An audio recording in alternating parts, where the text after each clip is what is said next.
એક એવા અધિકારી કે જેની સતત ગુજરાતમાં ચર્ચા થતી રહે છે, હેડલાઇનમાં પણ સતત તેમનું નામ હોય છે. આ અધિકારી છે એચ.ટી. મકવાણા. તે પોતાની ધાક છે ખનિજ માફિયામાં એટલી બેસાડી દીધી છે કે ખનિજ માફિયાઓમાં સતત ફફડાટ રહે છે. જ્યારે ઓફિસની બહાર નીકળે છે ત્યારથી લઈને તે રેડ કરવા જાય છે તે દરમિયાન છે ખનિજ માફિયાઓ તેની રેકી કરે છે. ઘણી વખત તેમને મારવાની પણ ધમકી મળે છે, તેમની ટ્રાન્સફરની પણ ધમકીઓ આપવામાં આવે છે. પરંતુ આ જાબાજ અધિકારી છે કોઈથી ડર્યા વગર પોતાનું કામ છે નીતિમત્તા અને પ્રામાણિકતાથી કરી રહ્યા છે. નમસ્કાર, ગુજરાત BS9 TV ન્યૂઝમાં આપની સાથે હું ભગવતી વિશાવડિયા. ગુજરાતનો એક એવો વિસ્તાર કે જ્યાં બેફામ ગેરકાયદેસર છે તે પ્રવૃત્તિઓ ખનીજની થઈ રહી છે. કાર્બોસેલનું છે ગેરકાયદે છે ખનન થઈ રહ્યું હતું, પરંતુ આજે પરિસ્થિતિ બદલાય છે.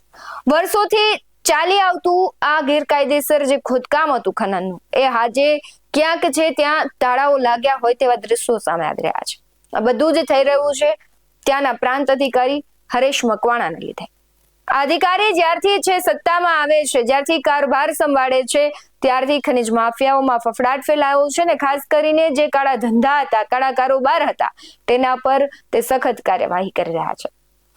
ગુજરાતમાં એક પણ મહેસૂલ ચોકી નથી, પરંતુ સુરેન્દ્રનગરના થાન વિસ્તારમાં ખૂબ મોટા પાયે ખનન ગેરકાયદે થઈ રહ્યું હતું, તેથી પ્રથમ તેમણે ત્યાં મહેસૂલ ચોકી પણ સ્થાપી. આજે વાત કરવી છે કારણ કે ઝાલાવાડની ધરતી પર જે ગેરકાયદેસર ખનીજ ચોરી કરનારા તત્વો છે હવે સાવધાન થઈ ગયા છે. કારણ કે ચોટીલાના પાંજવાણી ગામે પ્રાંત અધિકારી હરેશ મકવાણાએ મધરાતે સર્જિકલ સ્ટ્રાઇક કરી અને કાર્યવાહી કરી હતી, જેનાથી ખનીજ માફિયાઓની ઊંઘ ઉડી ગઈ છે. જે ચામુંડા નામની લીઝમાં ચાલતા કાળા કારોબાર પર તંત્રએ તરાપ મારીને 2.85 કરોડનો મુદ્દામાલ જપ્ત કર્યો છે. સુરેન્દ્રનગર જિલ્લાના ચોટીલા તાલુકાનું પાંજવાણી ગામ કે જ્યાં પ્રાંત અધિકારી હરેશ મકવાણાની ટીમ જે ચામુંડા નામની લીઝ પર અચાનક ચેકિંગ કરવા પહોંચી હતી. તપાસ દરમિયાન અધિકારીઓ પણ ચોંકી ઉઠ્યા, કારણ કે લીઝ ધારક દ્વારા કોઈ પણ પ્રકારના સરકારી ચોપડા કે નોંધ રાખ્યા વગર બેફામ રીતે ખનીજનું ખનન કરવામાં આવી રહ્યું હતું. નિયમોના લીરા ઉડાડતી આ લીઝ પર તંત્રએ કાયદાનું ગાળિયો કસ્યું છે. માત્ર લીઝના વિસ્તારમાં જ નહીં, પણ બાજુમાં આવેલી સરકારી ખરાબાની જમીન પર પણ ભૂમાફિયાઓએ કબજો જમાવી લીધો હતો અને ખનીજ ચોરી શરૂ કરી હતી. પ્રાંત અધિકારીએ સ્થળ પરથી 2 crusher plant, 1 Hitachi machine, 1 JCB, 1 loader, 1 tractor, compressor અને 2 ડમ્પર સહિત 100 ટન સિલિકા સેન્ડનો જથ્થો પણ ઝડપી લીધો છે. કુલ 2 કરોડ 85 લાખ રૂપિયાનો મુદ્દામાલ સીઝ કરીને ખનીજ માફિયાઓની કમર તોડી નાખી છે.